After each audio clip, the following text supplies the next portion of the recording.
It's Thursday, November 25th, 2014, and this is the Product Mentor Talk.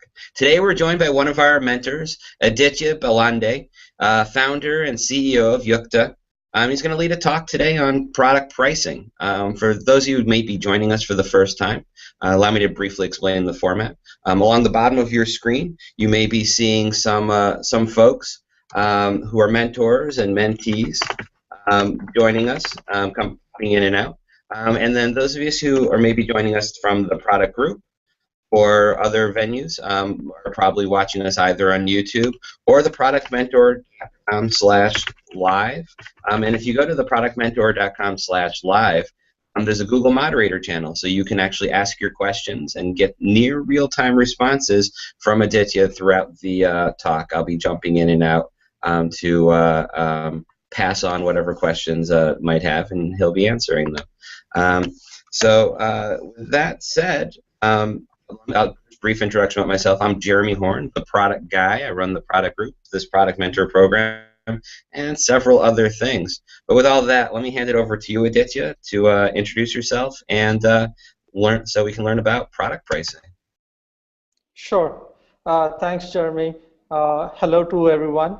It's really good to be part of the Product Mentor group. It's been a really amazing experience working with Jeremy and all the other folks. Very rewarding as well. So it's good to see everyone here.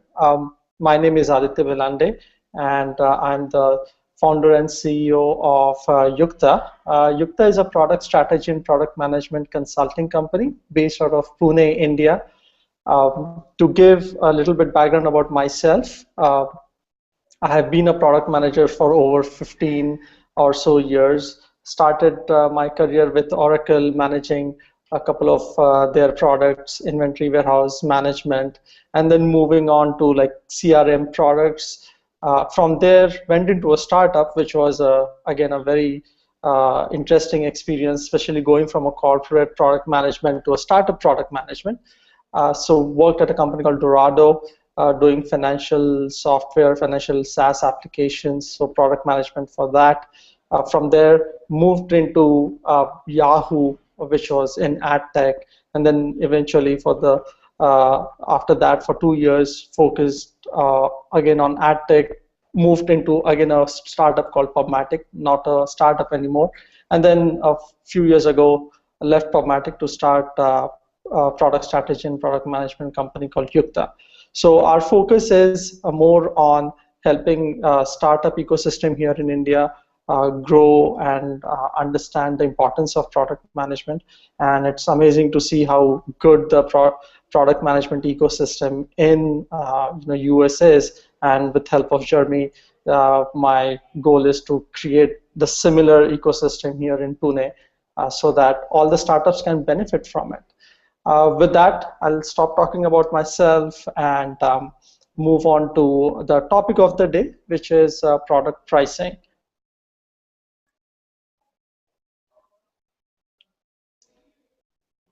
Share my screen real quick. So I hope you can see my screen over here. Yeah, we're good. Just go ahead. Great. So product pricing is both art and a science. To get it right, you really need to spend time and effort doing so.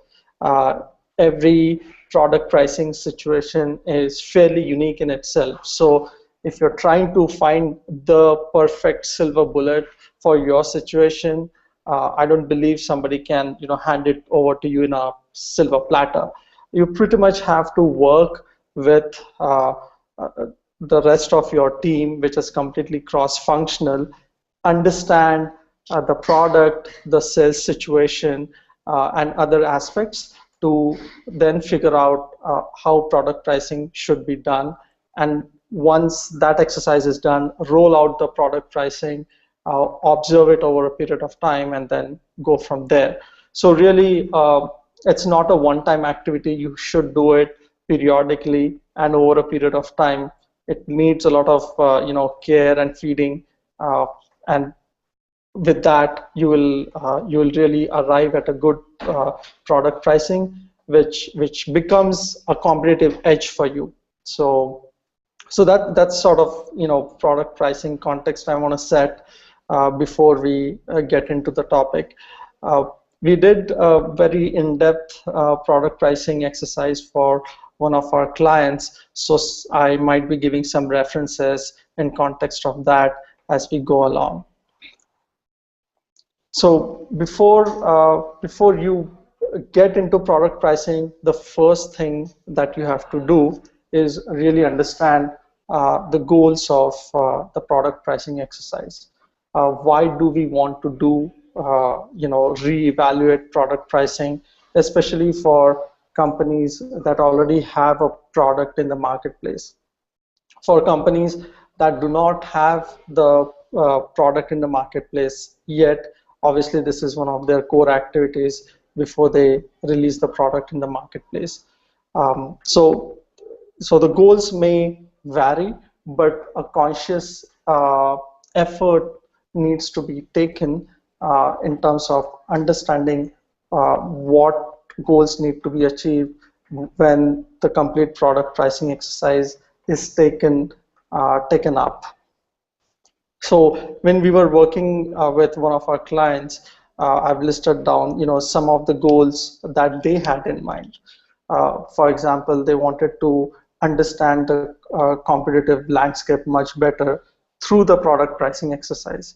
So as part of the product pricing exercise, we did complete competitive analysis as well. So that was a really good outcome of the product pricing exercise, in addition to improving and changing their pricing model. This was a really good outcome, which was they got a complete snapshot of the competitive landscape. I'll show some pictures of how we organize the competitive landscape in the latter slides, but just to mention here that it was really one of the byproducts that they had decided to get as a goal that would come through the product pricing exercise. The next goal that they had was really they wanted to understand how much more they can make through pricing, how much room for improvement do they have, how much increase they can put on the pricing front, and are they leaving any money on the table? So that's always one of the things as a product manager you would have to think about. Are you leaving money on the table? Is there room for improvement? And that typically is one of the very critical driving factors when it comes to doing product pricing and looking at product pricing. The other very interesting thing that they sort of set up or to achieve was the whole data collection process. This is the age of big data. So obviously, companies have a lot of data points coming through their marketing initiatives, their sales process, their CRM, so on and so forth. So there's a lot of data out there in the context of your business. So you need to leverage that. But what we found out as we embarked on the product pricing exercise is that it is easier said than done. Data is pretty much scattered all over the place. There is CRM system, then there is revenue collection and collection system, and there are few other systems in place. So collecting data from that to really understand various dimensions of your business and how they impact on product pricing is a very challenging task. Most companies that I've seen are stuck on the first step itself, which is having data collection systems in place. So understanding the impact of that data on product pricing is a very far out goal. So companies need to think of putting data collection systems in place so that they can collect the data, which will help them come up with the right pricing. So that was another goal, that they had. Uh, the other was very critical, which was how is the pricing tied up with the value that the product provides, right? So is the pricing in line with the value that the customer gets? So that is one of the things that you should always think about as you set to do the product pricing exercise. And then obviously, last but not the least is uh, understanding the customer distribution by geo, vertical, product usage. So basically the nature of the customer.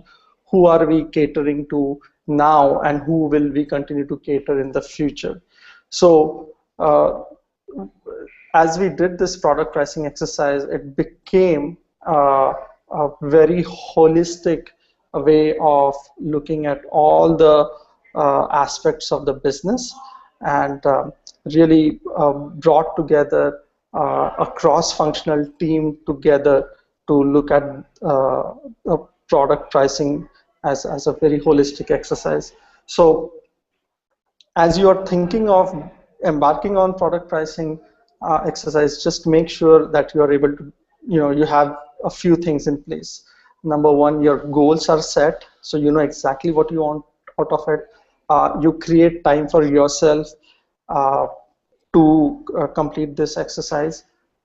Third is you need to have a very cross-functional team involved in this so that they can all contribute to it.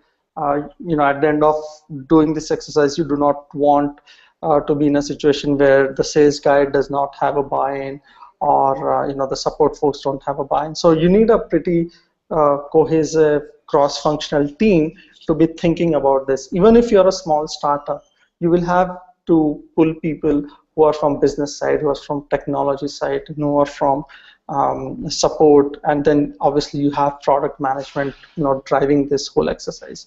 So just make sure that there is all you have the buy-in and time from folks to go through this whole journey.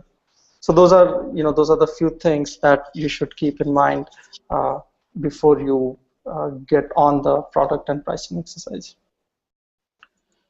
With that, I want to transition into the whole process.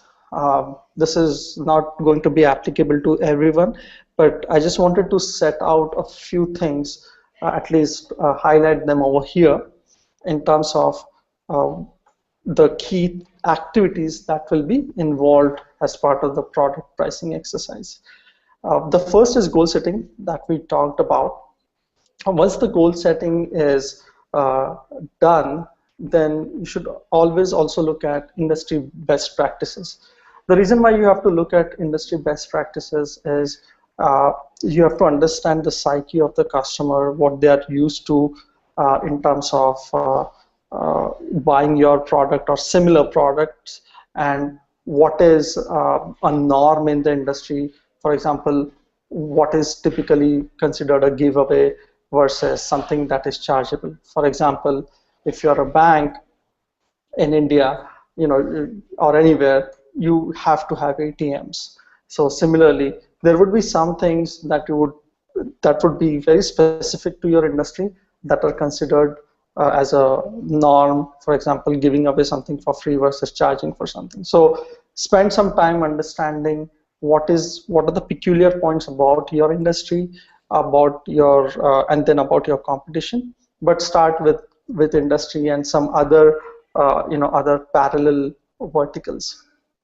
Once you have done with that, then you can go into current pricing model and practices. So understand where you are currently. Uh, how is the current pricing? What is working with it? What is not working with it? What has been the previous thought process in terms of uh, coming up with pricing models? How often has the pricing model changed or not changed at all? What has been the feedback from the marketplace and things like that? So understanding the current market, current situation in the context of your pricing, product pricing, is critical, because then that forms your background and a base from where you're going to move ahead. The next one is competitive pricing analysis. This is absolutely a critical component of product and pricing exercise.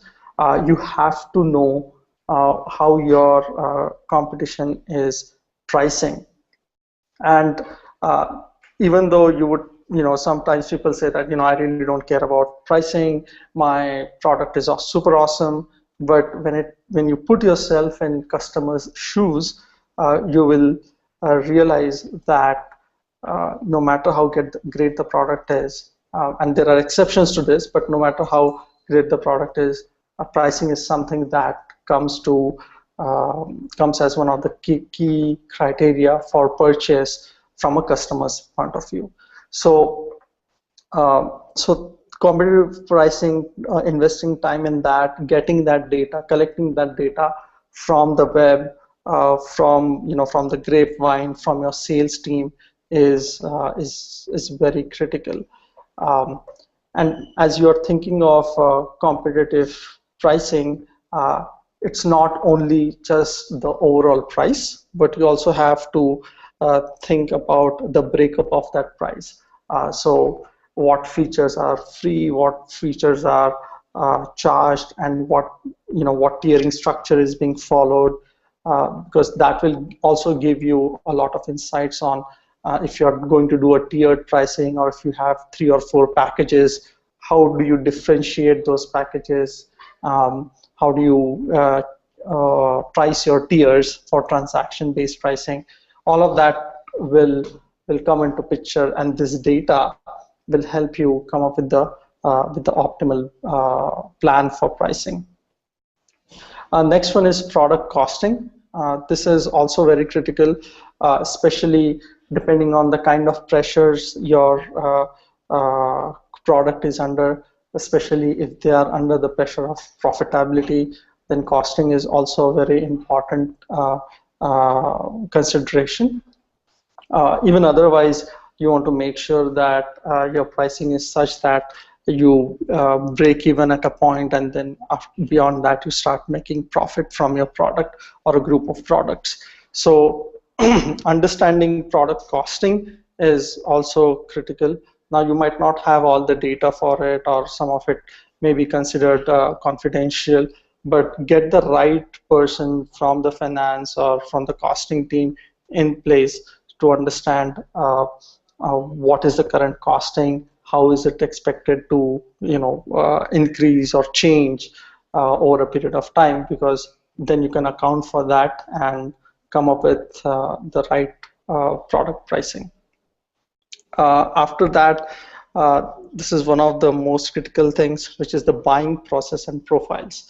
This is where you really get into the psyche of your customer. So what is their thought process as they're going to go through the purchase or buying process of your product, right? What is the psyche of a repeat customer versus what is the psyche of a new customer who is just going to try your product for the first time? So understanding this is extremely critical, because then it will open up doors to make your buying process much simpler, hassle-free, remove some of the mental roadblocks that customers come with as they go through the buying process. So creating those customer profiles is also very useful. And then these customer profiles later on can also help you in your product design and all of that. But it also has a very crucial role to play in product pricing as well. Once you have collected all of this data, then what you do as a next step is start with pricing models and scenarios. So you can come up with 2 or 3 pricing models and check to see which pricing model actually helps you achieve the goal. For example, if your goal is to go into a new market, then does it does a pricing model help you achieve that goal?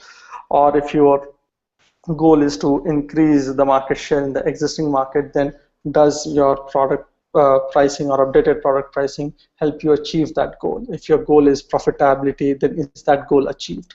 So it's once you have created these models, you can do some simulation to check and see if you are actually able to meet the goals that you had set at the beginning of the product pricing process.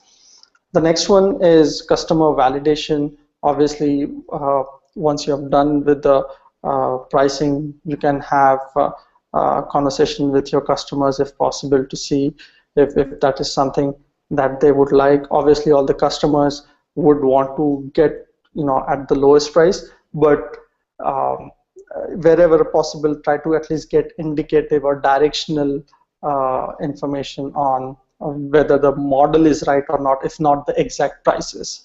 So that way you'll get some real-time feedback from the customers as well.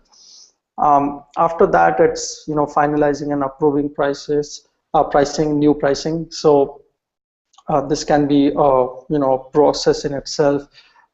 For larger companies, it involves a lot of paperwork and change in marketing plans and stuff like that.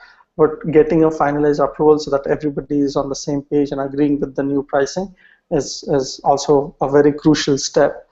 Then comes a pricing rollout plan. Again, a very important component of this whole process, because once you start rolling out the new pricing, you have to make sure that it does not come out as a shock. Especially, you have to see which customer segment is going to get impacted. So the customer segment that is impacted the most in a negative way is the segment that you want to handle with care. For example, let's say half of your customer segment was using your services for free or a product for free, and suddenly 70% of that is now going to have to pay something. Then you have to identify what that 70% is. If not exact customers, then at least a group or a category, so that you can reach out to them and plan that conversation with them, either through an email or through a marketing campaign or something like that, so that they don't feel sort of shell-shocked. So that is something that you have to take into consideration. So marketing around rolling out of pricing, when to break the news, how to break it, is also needs to be planned and handled very carefully. And then last but not the least is post-rollout tracking. This is also a very crucial component, because at the end of the day, folks are going to come back to you and ask you, how is the new pricing doing? Did it have any impact on the goals that were set? Did our market share increase? How much of that can be attributed to new pricing? Has the sales process simplified? Has the sales cycle shortened? So whatever goals you have set, you have to do post rollout tracking to see how you're doing with the new pricing. So that's the process at high level. Each step in itself is fairly time consuming and can take up a lot of time and effort. But I think if at the end of the day, if you really want to do justice to the pricing process, then this is sort of the process that you can go through. All of the steps may not apply, but the whole point of sharing this is so that it gets your creative juices flowing, at least your thought process starts, and then you can pick the ones that apply to you and skip the ones that don't apply to you or your situation. So that's product pricing process at a high level. With that, I want to talk about product buying experience or product buying process.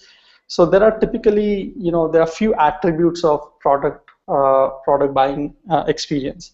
So it can be high touch versus low touch. So typically, if you're dealing with expensive products, it ends up being a high touch process. Or if you're dealing with a product that needs like a committee to approve, again, it has to be a very consultative, high touch process versus a low touch process where you simply download an app or something that you give away for free or something that follows a freemium model. So you have to think about whether you're part of the high touch group or the low touch group or somewhere in between, because that's something that you have to sort of take into consideration.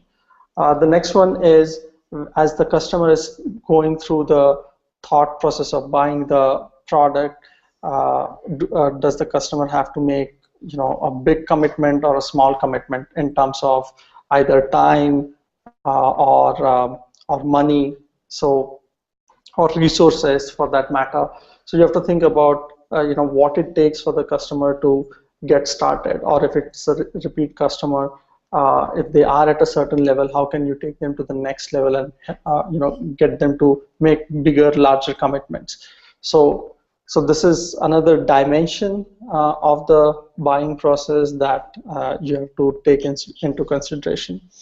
From a high touch versus low touch, the other aspect that is critical is how you're communicating with the customer during the sales or the product buying process. Is it through emails, phone calls, multiple meetings, or is it fairly self-driven? Is it like a self-serve situation where the customer simply comes and signs up and then can get started, and then after that they just give their credit card, and a month after the free trial they continue by paying a certain fee? So that is absolutely low touch. Whereas consultative sales, products that need consultative sales, have multiple meetings and phone calls, emails, and all of that. So you have to thoroughly understand what that process is and how you can shorten that process. Are there ways to shrink that process and get your customer to commit quicker?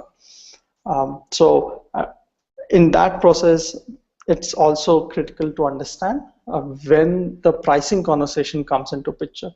Is pricing something that the customers sort of bring up as the first point of discussion, or does it come after basic validation of the product?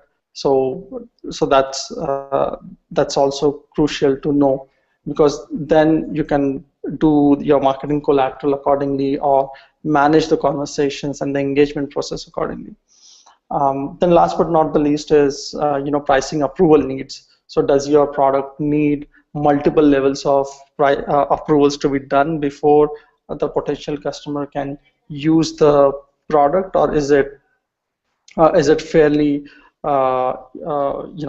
fairly cheap, where they don't need any specific approvals, so they can simply purchase the product and just do a reimbursement, something like that. So you have to keep that take that into consideration as well. I've seen many of the free products or even paid software downloads that are available, especially for developers, are priced such that the developer wouldn't have to go to his manager for approval of that purchase. He or she can just buy it and then reimburse it, because every time you add a approval layer, it's going to be that much more time consuming, that much more convincing, and that much more visible in terms of getting those funds for that person to get his hands on your product. So you have to see if there are ways to minimize those barriers to purchase, and that way you can increase your product sales. But at least consider that as part of your product buying experience and as part of the product pricing process. So I just want to jump in here just quickly. So for those of you who are joining our live stream, you can also go to theproductmentor.com/live and submit your questions to our Google Moderator channel. And just as a reminder, we've got about 15 minutes remaining. So with that said, you definitely, if you want to join, if you want to ask questions during the live stream, definitely get your questions submitted to theproductmentor.com/live, and I'll pass them right along. Back to you, Aditya. Thanks, Sherman.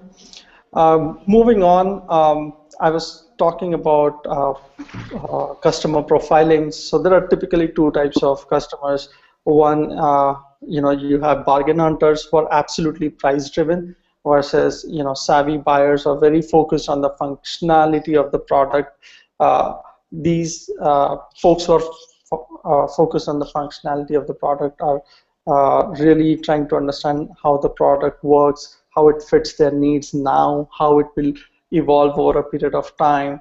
So as you're thinking of pricing, you have to think about what percentage of your customers are bargain hunters, and what percentage of your customers are savvy buyers. It could very well be the case that a group of some modules of your product could be for bargain hunters, and the others could be for savvy buyers. For example, you could carve out your product in a way so that the basic functionality is absolutely cheaply priced, so that you can get the bargain hunters on board, and then you have carved out advanced functionality, which savvy buyers find very useful and value add. So keep these profiles in mind. Look at how your customers are interacting with you during the sales process. Are those mostly bargain hunters? Do most of the conversations start with how much it's going to cost me, or something like that? Or does it start with, hey, how I have a problem, and this is what I'm trying to solve? Keep an eye out for that. The best thing is to attend sales calls, work closely with the sales team or the business development team, and they can help provide you with these conversations. Even snippets snippets of these conversations are super useful, and we had actually done that. So we actually got specific sentences, specific exchange of emails to see how most of the customers were approaching towards purchasing the product. So that's very very useful in terms of understanding the psyche of the customer. The next one is competitive pricing analysis. Like I said, this is absolutely critical piece. So when you're thinking of competitive comparison, one thing to find out is when and how do your prospects or customers compare the price with the competition. When does the topic of pricing come into picture? For bargain hunters, it will typically be the first thing, but for savvy buyers, it might not be the first thing on their mind, but sooner or later it will come as part of the conversation. So understand when customers actually start talking about competition. The next one is, like I said, if it's part of the initial purchase, or does it come as part of the repeat purchase also for existing customers. The other thing that we found out was very small and simple things of your product buying experience, especially if you're a self-serve, if you have a self-serve product, will make a lot of difference. For example, if there are enough payment options or not. For example, in one of our customers' cases, they were only taking PayPal as an option, and they did not have credit card as an option, and that was a really big barrier. They were losing sales because of that. So you have to give as many options, pricing options as possible, which financially makes sense, because you reduce your barriers to purchase by giving these options. So take really good care of that buying process. The other example is when the customers go to checkout. Make sure that, especially if you have a product with multiple currencies, that the currency conversion is correct. That if the customer adds and removes things, that there are no issues in that, shopping cart experience if you have a product like that. So all of these things matter a lot, especially when you have a self-serve experience. When it comes to larger expensive products, these which are not self-serve oriented, these things matter, but not all that much, because mostly everything is done through paperwork and stuff like that. But wherever the experience is online and self-serve, you have to take care of all of these small things, because one sort of bump in the road can just become a U-turn for that prospect to be turned into a customer. Uh, Here I have a very quick competitive pricing analysis. So what we had done is created concentric circles with we had a central a core competition, then extended competition, and then competition behind that. So you can create a really good concentric circle based competitive pricing analysis to see who are your closest competition, and why are they your closest competition, and then go from there to your extended competition, who are not your direct competition today but can come into picture anytime soon, and then you have the extended competition after that. So it's always good to keep an eye out for the different type of competitors that you have in the marketplace, how they are um, pricing the product, and all of that. So something like this really helps you take a quick snapshot of who you should be tracking, how often you should be tracking them, and at least set up some RSS feeds and stuff like that, so that you know how they are moving in your space, how they are changing their pricing and their business models and things like that. So having one eye on the competition, not only for pricing but other product management activities, is also equally critical. Uh, Once you have the pricing and competitive pricing in place, then you have to go down to the next level of competitive pricing, which is you really try to understand how that pricing is done, especially if you have a product that is freemium in nature, then how many competitors give it away for free, what part of their product is given away for free compared to your product, how many customers do they have, what are they talking about. So all of this information really should come together. And I've just given an example here. This list can be super long, but it's good to compile this data, because then when you come up with new pricing model, you can actually figure out how it impacts your existing competition. Does it take you does it create more competition for you, or does it take you apart? So in one of the case studies that we had done, we had to we realized that we had to give away a few things for free, because that had sort of started becoming the norm. So the good side effect was we could even price our advanced offering at a higher price, because we had created that mental differentiation for customers and prospect to compare from free to advanced. So when they see that contrast, it also helps them evaluate better. But we couldn't have done that if we would not have done the pricing analysis.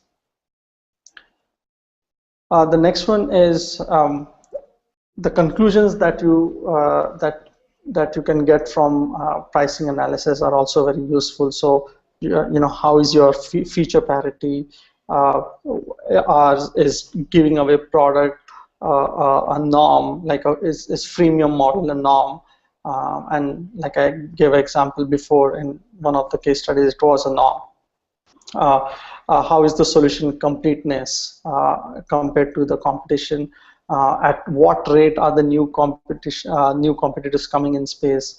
For example, sometimes you'll see that for the longest period you have one or two players in the market, and then suddenly you see a flood of new competition coming in. So keeping an eye out on that is also critical, and competitive analysis from a pricing perspective also helps you do that. And then last but not the least is, how is your competition positioning the pricing, and how it impacts, your positioning of the pricing is also critical. So as you're thinking of what your competition is doing, these are some of the things that you should consider. The other important thing that came out of product pricing exercise was the risk associated with the current pricing. You will see for your product, you should try to see if there is too much reliance on a sales of certain product or a product module. Because if there is, then you want to sort of spread that product sales and not rely on one product too much, because if suddenly competition for that product increases, then you're at a risk of losing that edge that you have, which has been getting you a lot of revenue. Then the other thing is, are you too expensive? Is your product too expensive compared to the competition, and vice versa? Especially if it's too expensive for just fulfilling the basic needs, whereas others are giving it away for free or at a cheaper price, then you need to understand why is that the case? What premium? Why are you getting a premium or charging a premium for your product? And is it justifiable? Are you able to market and position it that way? So that is also a key consideration. One of the examples that I've given is, if you have a self-serve product which is sort of like an online transaction, then how is that experience? Is the online transaction fairly smooth? Do you have enough pricing options? The next thing to look out for is, are you dependent on a specific geo for revenue generation? Like, is your, especially if you are selling the product across multiple countries or multiple regions within a country, then are you dependent on one specific region? And if it is yes, then understand what's working in that region and what's not working in the other region, and see if pricing can help you change that situation. The next one is, capping on product purchase. So sometimes what happens, especially in a tiered purchase kind of situation, a tiered pricing kind of situation, is that you would have 1, 2, and 3 tiers. And let's say if tier 1 is for X number of transactions, tier 2 is for Y. And then you also have to make sure that you have room for customers that are beyond Y. So you have to make sure that there is option for customers that want to go beyond Y. So make sure that you have enough options that covers the gamut of your customers, who are your customers today and your future customers also. For example, if you're focused on mid-tier customers that that typically fall within X and Y transactions, keep a third category, or at least have a note in pricing that if you fall beyond these categories, then give sales a call or something like that. But don't just give 2 options, otherwise customer might feel that you cannot address, larger customers might feel that you cannot address the needs. So don't put that cap on pricing. Make sure that there are enough categories that can help you address existing customers as well as future customers. Then the next one is undervaluing key features, especially differentiators. So giving away differentiating features for free is definitely not the way to go. Find out a way through product pricing to get an additional for features that differentiate you or really add a lot of value to the customer, so that they are willing to pay premium for it. It might need a little bit of better marketing, explaining customers and helping them differentiate the value that additional key features provide that you're currently giving away for free, or they're for really cheap price.